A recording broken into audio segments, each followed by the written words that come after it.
Hi. Hi.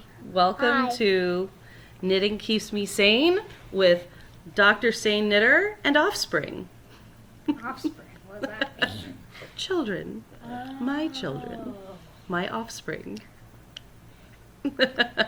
All right, enough craziness, you guys. So, it is a hot May 2nd here in the Pacific Northwest. And I do have a finished object. And because it's hot, let's just jump in with this finished object and then we'll get to the other knitting content. But here is what I have been looking to have finished forever. This is the Stockbridge cardigan. And using the Sacred Heart of Mary colorway from Granite State Yarns. And I love this sweater. It's form-fitting. It has 0 ease, but I did make it to wear with my pre-breastfeeding measurements. So it's got a little bit of negative ease, but I'm wearing it anyway. So I knit this to wear with my dresses, which I like to wear, which have, front pockets, because in the evenings, a lot of times it'll get just a little bit cool for the sleeveless or very short sleeved dresses that I like to wear. So a little cardigan is a perfect layer for spring, summer, and fall nights. And I did do the waist shaping. I don't know if you can tell, but they hit right exactly where my natural waist is. And then you can see in the back here. So there we go. So I really like this sweater, and actually I could definitely see knitting some more of these, but maybe adding a little bit of length to make it hit right at the hips for when I wear pants or skirts or dresses that don't have pockets. And so I'm thinking about my next one to start knitting on, but I have enough finished things in my queue that I really just can't add anything right now. But I think this is going to be one of my favorite finished objects. Okay. Now that I have the sweater off, let me just show you in detail the Dorset buttons. So Dorset buttons are basically, you have a ring, and it can be metal or plastic or bone or wood, and I'm using plastic rings, just craft rings, and then you stitch along the edges to make a pattern, and I've just done the simple classic pinwheel pattern using the let's see, there, using the yarn that I knit the sweater with so that they match exactly. And then here's another one, and you can see that the variegation there, you can really see that the speckles come out, and it just fits perfectly. And I absolutely love it. I know that if something happens to one of the buttons, I can make another one, as long as I have the yarn. And I do have some left over, so for repair purposes. So I loved making the buttons. They were super fun. And I have not yet done that for the purple sweater that I made for Evie, for, I think it was a 1 year or 2 year sweater. It actually looks pretty big, so it might be more like a 2-year sweater. And so I don't have that to show you, but I will be doing the same thing with that. And so the next thing to show you is my works in progress. So I have continued working on the circle shawl. I'll put the name and designer up. And so this is where I am. I've just got the first little bit of the next colorway from my Advent, but you can see how gorgeous this is. And that's really nice. So I haven't actually worked on that quite a lot. recently I finished that sweater, and then I've been working on my favorite blanket, which I'll show you soon. But so that's gotten the bulk of my time. But this, I started that new color and I got a little bit into it. And so something that I started, where are my pieces? Here we go. One. Okay. So I just have these two to show you. I don't know. I have a third one somewhere, but I'm not sure where it is. So Franklin Habit has a crazy quilt pattern that he's designing, and so the patterns and the directions are on Patreon right now. But basically it's intarsia, which I wanted to practice. I'm like, this is a skill that's not something that I haven't developed yet, and the times that I've used it before, I have done it. It's not my favorite, but I thought, well, let me just find a project that I can practice these skills, and then maybe I won't feel so intimidated is not the right word, because I don't feel intimidated by it, but like about it. That's the official term. I feel meh about it. It's not a technique that I'm familiar with or comfortable with, and I'm generally not impressed enough by the things that I see in intarsia to want to practice it. But I thought, well, okay, and let's just do it. Got it. Okay, busy life. So here are two of the, I think it was this way, two of the squares, and these are the yarns that I'm using are from the row 1 minis and from just random leftovers that I have to do the crazy quilt. And I am liking, I'm not necessarily liking how this right directional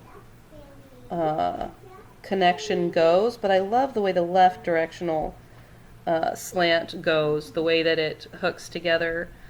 But I mean, it is what it is, and I'm not entirely like, the problem with one of the slants is that when you're doing the right slant, your next stitch where you pick up that yarn from below to start knitting again is 1 over, and so you've got to bring it, crossing it over a stitch from the color below, so it gets sort of stretched there, and the tension is not perfect for it to be an unnoticed garter. And so I'm just trying to figure out what I can do to sort of settle that. But you can see that when it's on the row here, that it goes into the next garter just fine. You can see here's the garter row, here's the garter row, here's the garter row, but it just, how it connects, the yarn is pulling up from the row below, makes it sort of look gappy. But if you look at the left slant, it really looks pretty seamless. There's no gapping from the row below. So, any hints on how to sort of smooth that over would be appreciated. But ultimately, I am probably going to sew stitch on top the way that you do with crazy quilts, just doing different textured stitches. So you won't really see that at all. Although I'm tempted to just leave it the way it is, because it still looks really cool. And it's an excellent way of using up leftover yarn. So there's that one. Here's another one, and this one has 4 colors. And I ran out of this color, which I loved, but then I just started using this one, and honestly, as a crazy quilt, that's what you would do. You would use the fabric that you had until it was gone, and you would just sew on another one. You would just, they would have a seam there. So that's what I've done. So I took one of his blocks and actually modified it to fit my scrappy yarny needs.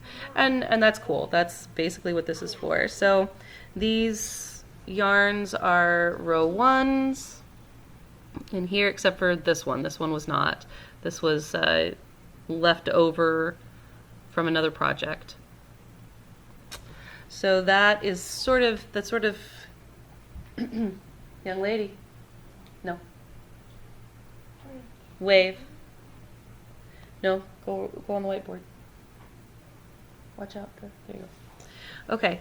So that is that. And so you print out charts that show you where to make the changes and how soon to start the new color and whether they go left or right leaning. And so I'm just going to print out the ones that he has and just do some more. And it's just one of those, if I'm in the mood to just sort of play around with some scraps, that's what I do, unless I want to add it to my scrappy sock blanket, which I do as well. But this uses up more yardage than one of those small mitered squares. So often what I've been doing is doing a mitered square and then putting it into here because I have plenty left. So that is another blanket that I'm working on. And I just think it's really cool that you can look, you can piece these together like this. Watch the threads there, sorry about that. And you just sort of seam it together with some sort of funky seam and it'll be really cool. So, and of course I am a quilter as well, and so I love the quilting, and I love being able to make something nice and squishy with the garter stitch for a nice blanket. And being modular that way, I can make a smaller blanket and decide if I want to add on, or if I just want to leave it that size for like a baby, or for like a lap blanket, especially for something like the car, where you don't want anything down on your feet, but you need something on your lap for the cold days. That's good for like a lap blanket or a car seat blanket and that sort of thing. But it's so nice and squishy that it's really, really warm. So that's what I'm thinking of for that. Now, because I finished the Stockbridge cardigan, a languishing work in progress is no longer languishing. It is now, in fact, getting some love. And that is the Rocket Tee by Tanis Fiber Arts. And yes, there's mohair. So I have done, here we go. So I've done the top, and I've done the I-cord neckline and the I-cord on the sleeves. And now I am working on the body, which is not very far, as you can see. It's just under the bust. And then, so I just need to keep knitting on this. 8 rounds of each color, just as I go, and I'll be able to have this fairly soon, I think. Probably, I don't know, it's still probably going to be a month or so of knitting. But that, that's something that I can work on. That's something I can work on when the kids are going to bed, or like when we go skating or something, I can bring this and I can work on it. So this is what I'm working on. You'll have to pardon my voice. I've had a rather yucky virus for almost 2 weeks. And I'm just now getting over it. But, so, the other things that I'm not going to show the Miter Square Cozy Memories blanket, because I've only put on a couple squares. It won't look any different from the last time I've shown it. So I'm just going to leave that off for right now. Once I get some more done in, then I'll bring that up. Doing, Mom. You're doing great. Thank you. You have 10,000 million projects. So. I do have 10,000 million projects. You're right. That's right. Which is why I cast on another. Oh. Okay, so this, that's the wrong bag. There we are. Is the peacock dress by, what is her name? I cannot remember her name. I'll put it here. And this is a dress that I have wanted to knit for probably since it came out. But I didn't have the time or the attention or the will to knit a fingering weight dress for a baby. So this is, I have really just cast it on, and you can see how big that is. I have really only cast it on and done 4 rounds. This is the, well, 3 rounds. It's got a couple rows of garter, and then you launch into the lace pattern. And I'll post a picture of that here now.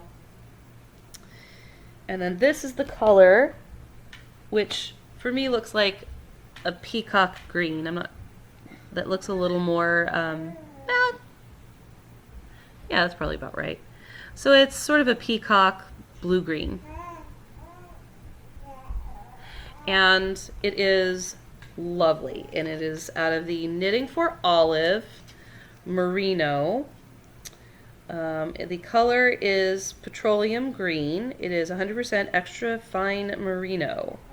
Traceable, non-museled, muleless, said. Whatever. The Okiotex Standard 100. So, cruelty-free, Knitting for Olive. And this is the colorway petroleum green. And I am knitting the size, so the cast on and first few charts for both the 12 and 18 month size are identical. And the body with the circumference is identical as well. The difference between them is the length. Now, I have tall babies, so, but I do want her to be able to get as much wear out of it as possible, so I was thinking of knitting the size 12 month, and then it can just be a tunic later on. But then I was thinking maybe I should make the 18 month, because then she can wear it even longer. But at 18 months, it'll be summer. But because she's tall, she can probably still wear it at 12 months. But then if it is the 18 month, she can probably wear it as a tunic even into like 2, 2.5, 3 even.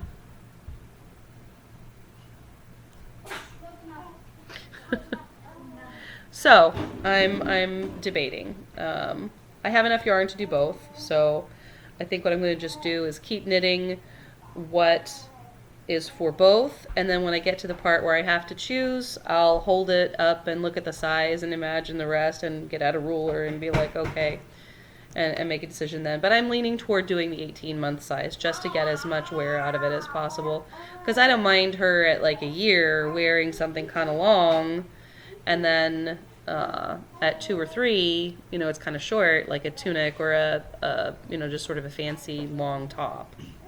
Okay.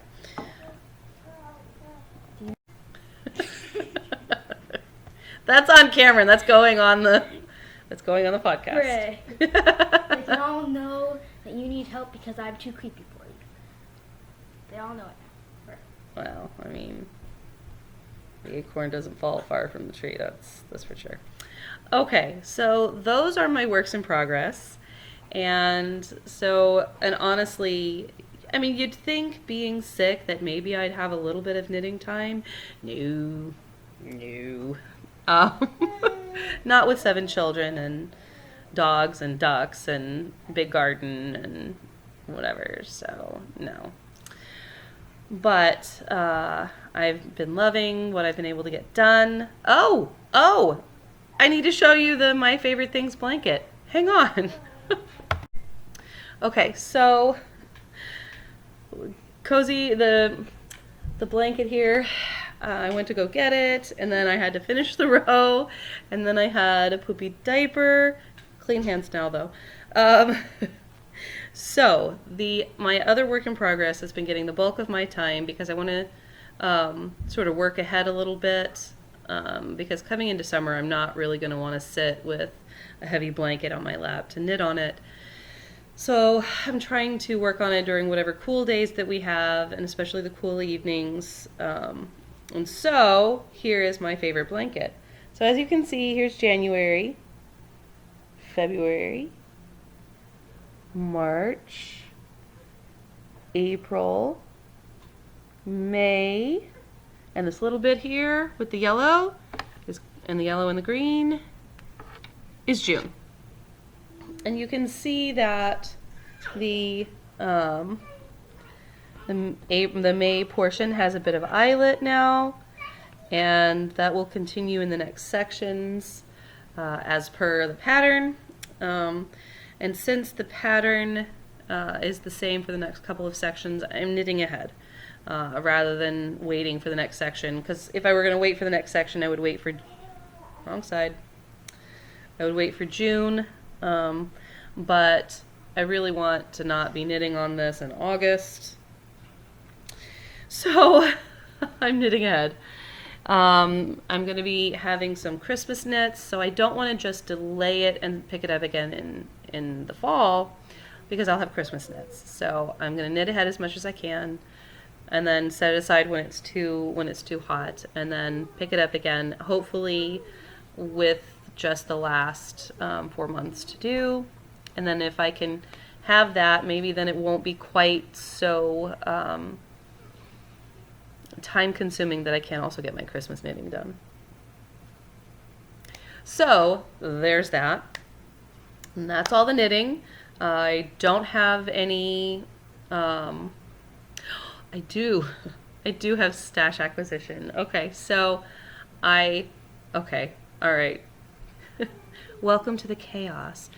I'll be right back with my acquisitions. Okay, so I had a subscription to Row 1 Minis, and I swapped it out for a sock set club from 6 and 7 Fiber. I'm going to do that for a while, and I love 6 and 7 Fiber. She's one of my favorites. And so the stash acquisition that I have is the March 2023 sock set Possibilities.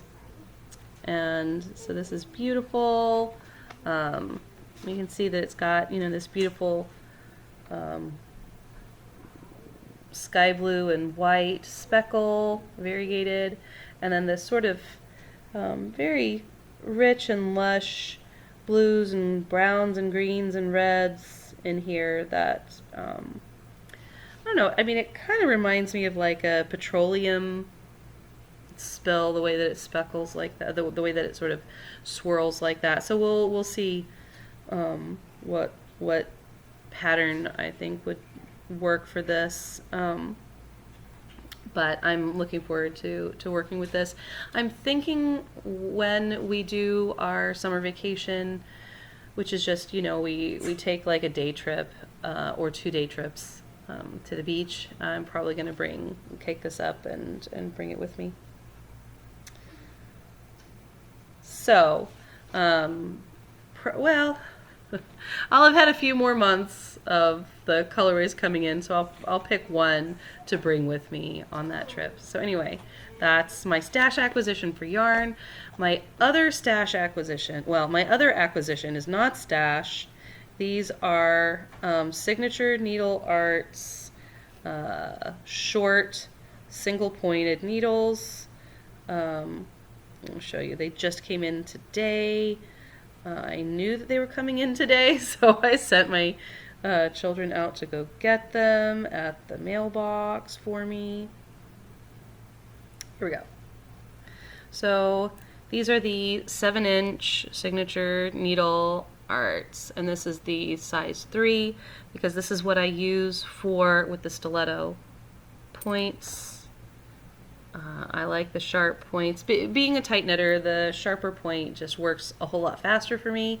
This is the size that I use on my Memories blanket, the mitered square. So this is what I'm going to use for that instead of the circulars that I've been using, because I can use those elsewhere instead, and the cord, instead of being sort of in the way, is useful on other projects, whereas this works nicely. And I use the sort of the twirly top.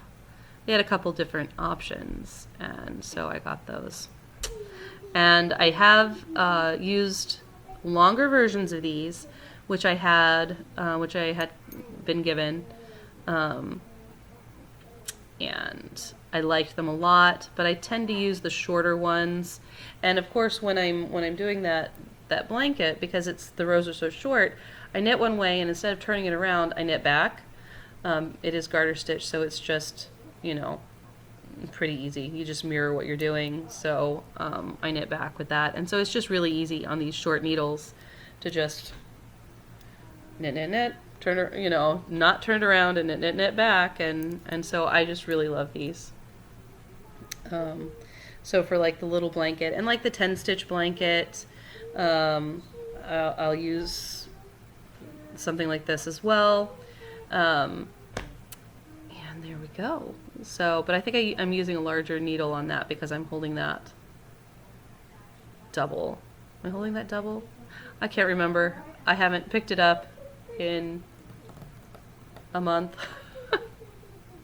So whatever, that works. So those are my finished object, singular, and then my works in progress and my acquisitions, and then my plans then next, after the Rocket Tea is done, is that I want to pick something from Deep Stash that I had picked out the yarn for, that that I've been holding on for a while. So I have a couple of options for that. All of them fingering weight, which, you know, is my favorite weight to use. It's easiest on my hands, so I'll pick one of those. I'm sort of leaning toward the Stone Crop Cardi, and I'll put a picture in of that.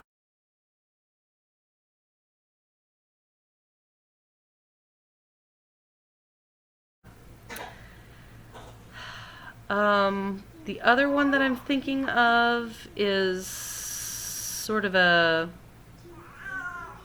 it's from the Boa Stricking website, one of their kits. It's not a Boas sweater, but it is a stranded knit sweater.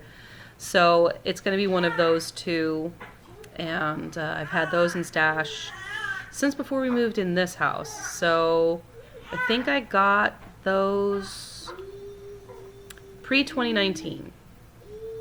So it's at least 4 years in stash. I think the Boa Stricking kit is from 2016. So I might have to pick that one up. But I was actually thinking I would want to do the Stone Crop Cardi. So we'll see. Let me show off my baby. Hang on. Okay, so instead of showing her off, she's just going to be here having a little snack. I went to get her, and she's like, oh no, no, we not holding, we not playing, nummies. So, when she's done in a minute, I'll show her off. But anyway, as for life and homestead stuff, the ducks are getting big. I will insert some photo or video at the end. I'll probably go out and take one here in a minute, and then I'll just tack it on. They're getting big. They're getting their adult feathers in. And they are starting to make little quack noises, and it's so cute. Instead of eek, eek, eek, eek noises, they're saying quack. And a few times that we've heard it, we're like, did they just quack? So it's so cute. But they're also making noises instead of some of the cheepy noises.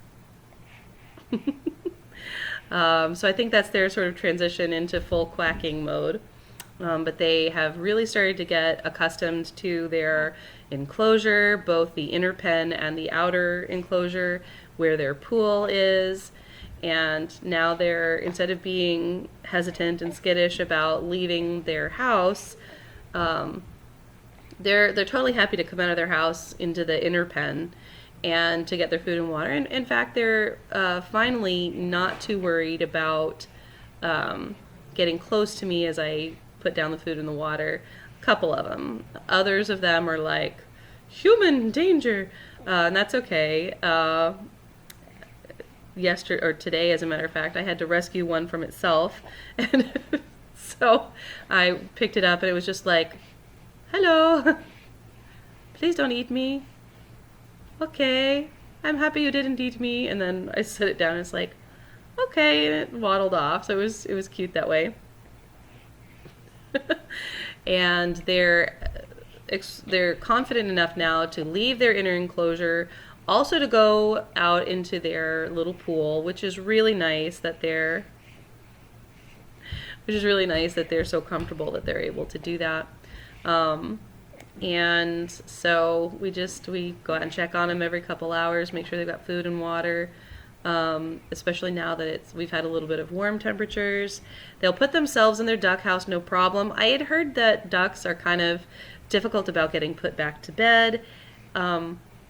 These girls aren't. They're just, it starts to get dark, or they just put themselves in bed, and I go in there and I shut it, and they're good to go. So the ducks are easy peasy. We have plans for making a more permanent pool that's deeper, but those are long-term plans. Right now, we just have a kiddie pool in there that we change the water out of as needed. So they're pretty easy. They'll start laying eggs in a couple of months, and honestly, they'll be making more eggs than I usually make, but that's partly because I have to make sure that if I'm going to make anything, I have enough eggs for what I'm going to do. If I'm just making a cake or a bread or something, I have enough. But if I'm going to do like a brinner or like a full breakfast, I need 18 eggs at least for like scrambled eggs, fried eggs, or like shirred eggs. Shirred eggs is probably my favorite just because. You like the shirred eggs? Yeah, what do you like on your shirred egg? Bacon bits. Anything else? Cheese. Bacon bits and cheese, there you go. So that's probably my favorite way, because then I can just, it takes a few minutes to set it all up in the pan, to do all 18 eggs, but then I can make like biscuits or something to go along with it to, bye. And then, it's a little more well-rounded, because then we add fruit or something to that, and that works. So I like being able to just oven as much stuff as possible. But because they'll be laying approximately one egg every other day. So in 2 days, we should have 10 eggs. So, that works. That's, I can make egg breakfast more often. And I can do the brioche that I like to make. And I like especially to make the brioche and then make the French toast. I don't make it all that often because we tend to eat the bread just immediately, quickly. So if I can just sort of get ahead of the bread and then slice it up and let it really get stale, I can make really nice French toast, and I love it. And it's oven French toast. Again, because I'm making for a bunch of people, it's just easier to be able to tray it up and cook it in trays in large quantities, to do it that way. 77 degrees. So it's warm here today. It wasn't supposed to get quite this warm today, but it did. So the kids and the dogs have been out a lot today, so. Okay. Let's see the other thing. Some of our cherry trees are starting to form blossoms, which is awesome. Don't know when they'll start to produce cherries. This is the we planted them for the last year and got no blossoms, of course. But they're starting to form blossoms, so we might get some cherries this year. Who knows? The apple trees are forming buds. The strawberries are forming little flowers, so we're really excited about that. We've got some things that we still have in the greenhouse that we haven't put into the full garden yet, so everything there is moving along pretty smoothly.